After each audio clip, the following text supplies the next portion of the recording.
મેં છે ને મુસ્લિમ છોકરા સાથે મેરેજ કર્યા હતા 15 વર્ષ પહેલા. ત્યાંથી મારે બાબો ને બેબી છે. મેં વર્ષથી એની હારે છૂટાછેડા લઈ લીધા. તો મને બ્લેકમેલ કરે, શારીરિક માનસિક ટોર્ચર કરે કે તારે મારી સાથે રહેવું જ પડશે. છૂટાછેડા પછી મારી ફેમિલીને અને મને મારી નાખવાની ધાક ધમકી આપે છે. શનિવારની રાતે મારા ભાઈને સમાધાન મેટરથી બોલાવ્યો કે અહીંયા આવ બેટા, તારું મારે તારી બેન સાથે સમાધાન કરવું છે. પછી હું ગઈ તો મારા ભાઈ ઉપર હુમલો કર્યો, મારા મારીના સ્લમ ક્વાર્ટરમાં જામનગર રોડ પર આવ્યું. યાકુબ વિસા મોટાણી,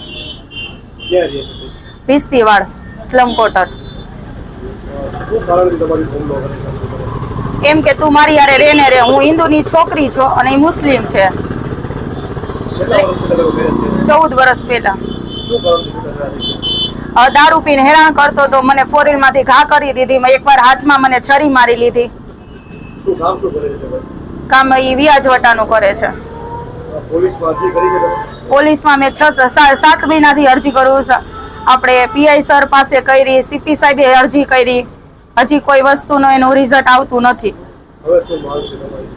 મારી એટલી માંગ છે કે મારી ફેમિલીને છે ને ન્યાય આપો. બધા થઈને ભેરા થઈ મારા ભાઈનો જીવ જોખમમાં છે, મારી ફેમિલીનો જીવ જોખમમાં છે. બધા નાના બચ્ચા છે મારા ફેમિલીના, એને મારી નાખવાની ધાક ધમકીઓ આપે છે. અને 4 વ્હીલો અલગ અલગ લઈ અને બધા પાસે લોકેશન માંગે છે કે આ ક્યાં વ્યક્તિ, આ ક્યાં છે, અને મને મારી નાખવાનું કહે છે. હું તને તો મારી જ નાખીશ, આજ નહીં તો કાલ.